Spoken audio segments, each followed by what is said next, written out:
Hey guys, Virgin Vinyl with you again today. I'm just going to do a quick one today because I have to, I've got a million things to do. I've got to rush to a wedding and a whole bunch of other stuff. So I thought I'll just pick a relatively easy one today. And that is Jaco Pastorius, his debut album. I've mentioned, I think, before on this channel that I am a bass player myself. I'm a multi-instrumentalist, but bass is my heart. You know, that's the thing that I'm probably the best at. And you know, every bass player at some point on their journey eventually discovers Jaco Pastorius because, you know, he's considered by many to be the GOAT, you know, the greatest of all time. I don't know. He's one of the greatest of all time. I don't like to say that any one musician is the greatest. You know, that there is such a thing. There's plenty of bass players who were around in his era that are really unsung and don't get anywhere near the credit that they should get, who are as good, I think, as Jaco, but just maybe not as distinctive. You know, he certainly did change the game and influenced generations to come with his approach to bass playing, which was, you know, the incredible fluidity and ability to play in this, basically to make the bass into a solo instrument like any of the lead instruments. Wow, the birds are really going crazy today. I hope that's not too loud. What's going on up there? I think they're having a bird war. Okay, guys, take it easy. Fucking hell. It's so funny, like, every time I come out here, like, I'll walk out here, I'm like, okay, it looks pretty peaceful. There's no trucks, there's no people outside. It looks like it should be good. And every time, as soon as I hit that record button, the birds, somebody will come out screaming to the neighbors, or some truck will be reversing, or fucking hell. Anyway, that's the luck of the draw. What can I do? Anyway, this album was like Jaco's first solo album as a leader, as a composer.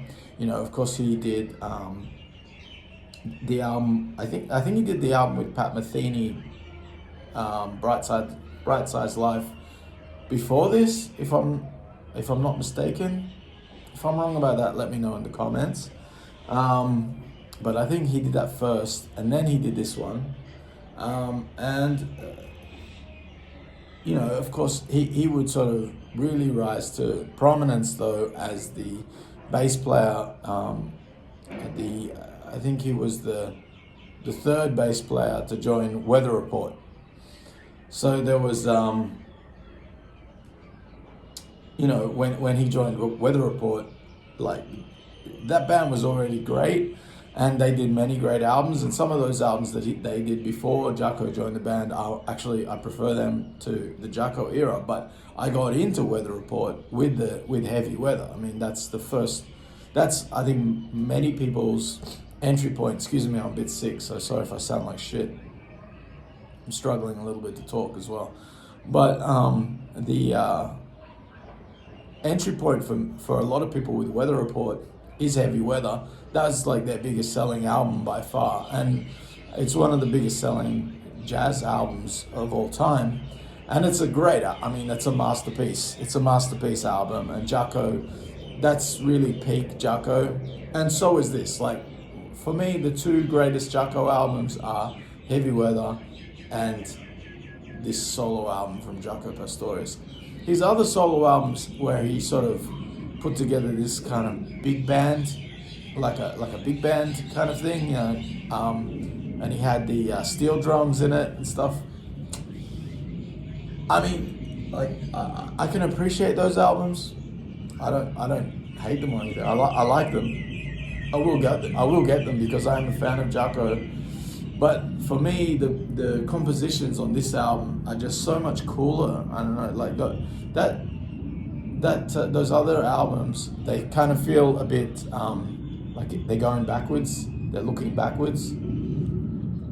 with a modern edge, but like it's looking to the past. Whereas on here, he's very much pushing everything forward into the future, and this would influence a lot of bass players. Like almost everyone has been influenced by Jaco Pastorius and his approach, his tight, like punchy, fluid, funky grooves are just unmistakable. Like, I mean, I always say musicians who have their own sound, they're the ones that always will stand out, because they're giving you. It's not just some technician playing their instrument, or how would you say it? Like it's not just like I guess technician is the right word. Just somebody who sort of knows where the notes are and plays what's appropriate and stuff like that, and doesn't stick out. Obviously that's good if you want to be a session player and stuff like that. Then you can sort of be a chameleon and play anything. But the musicians that sort of get the recognition as and that really influence people are the ones that have their own voice. And Jaco most certainly had one of the most, probably the most. No, I shouldn't say the most. There's other bass players, even from that era, who also moved the ball forward and definitely had their own voice. Like the first guy that jumps to mind, of course, is Stanley Clarke, and I mean that guy was also a beast of a player who shredded the bass in a completely different way. Of course, one of the greatest upright bass players as well. There's so many great bass players from around that time, like Ralph Armstrong. I love his playing, really, really cool, really funky. Doug Rauch. There's so many great players from the 70s that get overlooked and overshadowed by Jaco. And that's kind of my only gripe a little bit with Jaco. It's not really with him, it's with the fans who sort of put Jaco on a pedestal and forget about so many of the other great bass players from the 70s. But,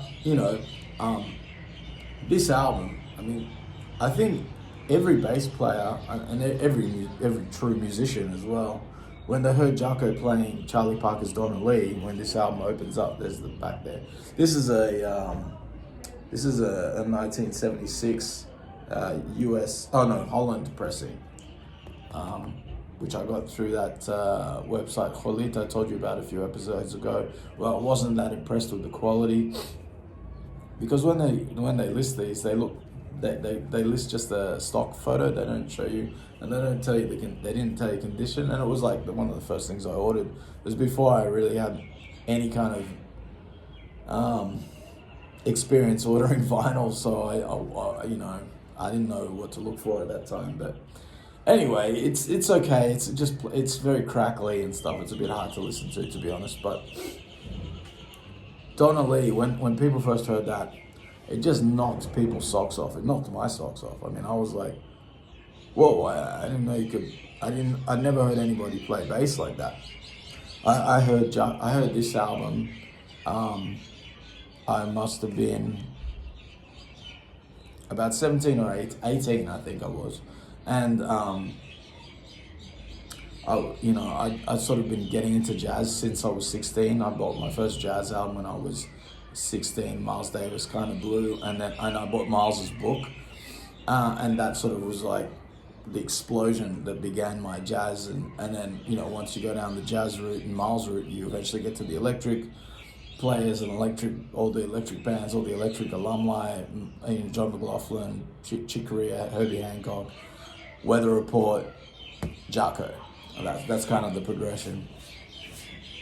And and I was a bass player too. I started on guitar when I was like 14, and then I sort of switched over to bass when I was about 17, 18. So, I was hungry for finding the bass players, the GOATs. And I had a few bass lessons, and the bass teacher recommended me Heavy Weather, and so I went and bought that.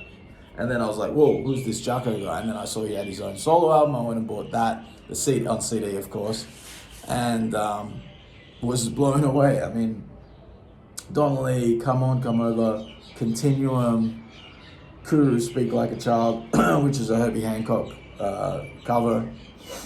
And you know, like look at the lineup on this thing. You've got Randy Brecker.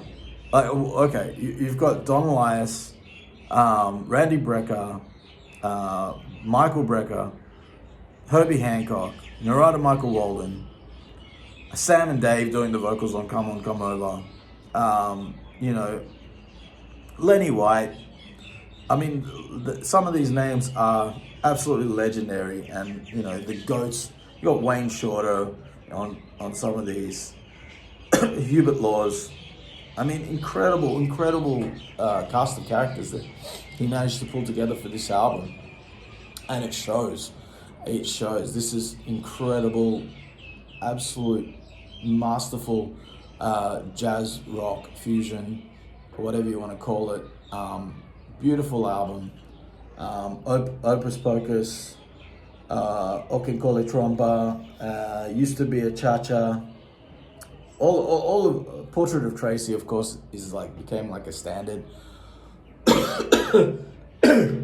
Oh, excuse me, that's gross. Anyway, Jaco was a huge inspiration to me, you know, and I tried for a long time to play like him, but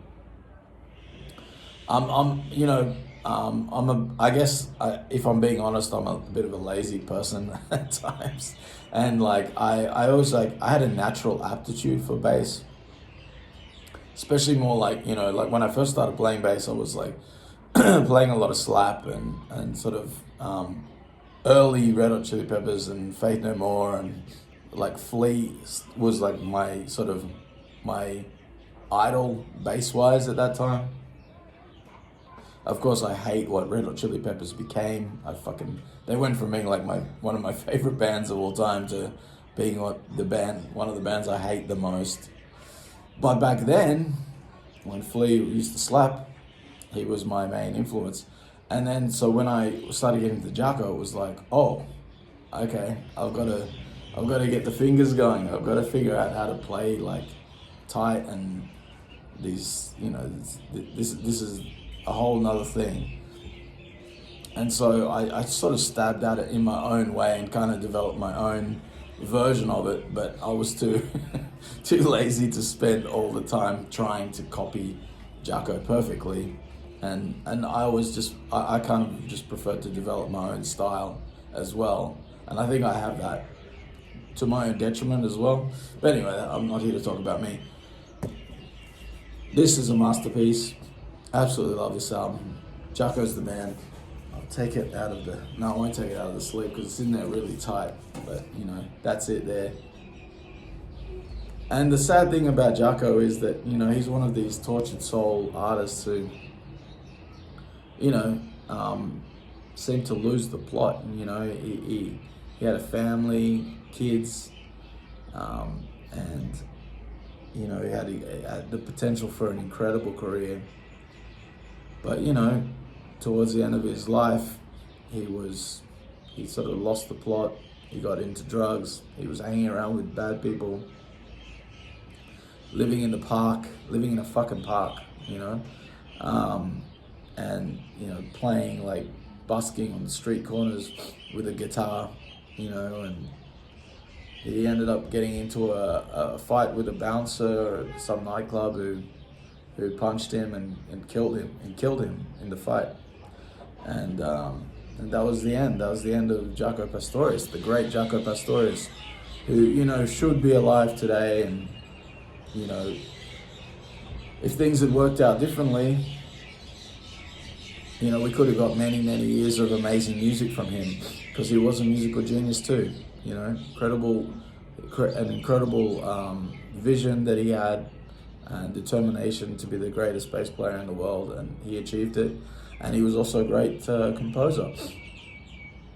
Anyway, this is an all too familiar story in the music business. Too many wasted lives, you know. Anyway, guys, that's it for today. Hit that subscribe button, please, and I'll see you tomorrow.